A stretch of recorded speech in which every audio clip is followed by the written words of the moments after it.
line challenge number 1 is using the 3x3 squares that are on your shelf.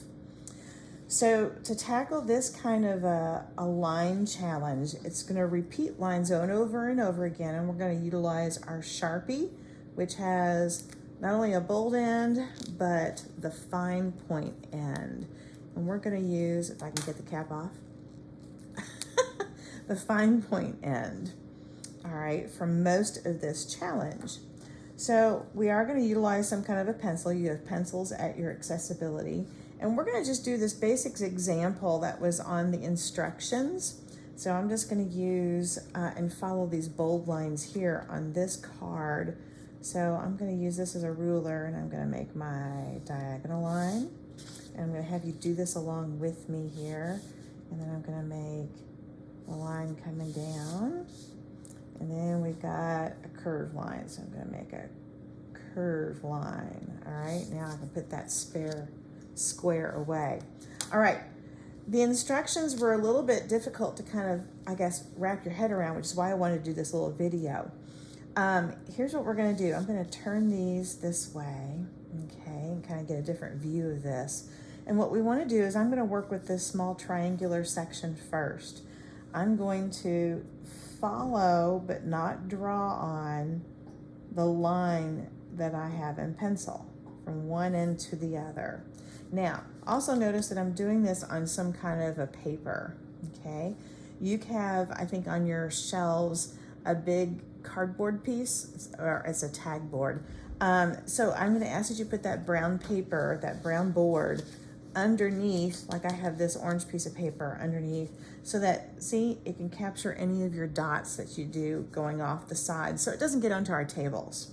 All right, so we have line number 1 where I have followed closely the line in pencil. But now I'm going to turn my square, and I'm going to start by touching my previous line, and I'm going to follow the edge of my paper until it runs off. Then I'm going to turn it again, and I'm going to start by touching the line I just finished, follow the edge until I run into the other line, the first one. I'm going to turn my paper again, and I'm going to follow my first line. And my goal is touch off, and I'm going to turn again. My goal is to keep my spacing between the lines even. So notice again, I'm starting on the previous line and bouncing off and touching the final line. Here I go again. Touching the previous line, stopping at the last one. Touching, stopping. And I'm going to do this until I run out of room, which is going to happen about now. Okay? Now, I could get those a little closer. I actually have. Look at some of those. Okay? Then I'm going to move on to a new section. Okay? So I'm going to tackle this other big section. So I'm going to follow my pencil line that I made first. So here's my pencil line, and I'm going to follow it.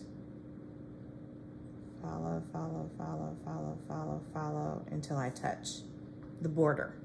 Okay? Now I'm going to come this way, and I'm going to start on that line and follow that border until it goes off.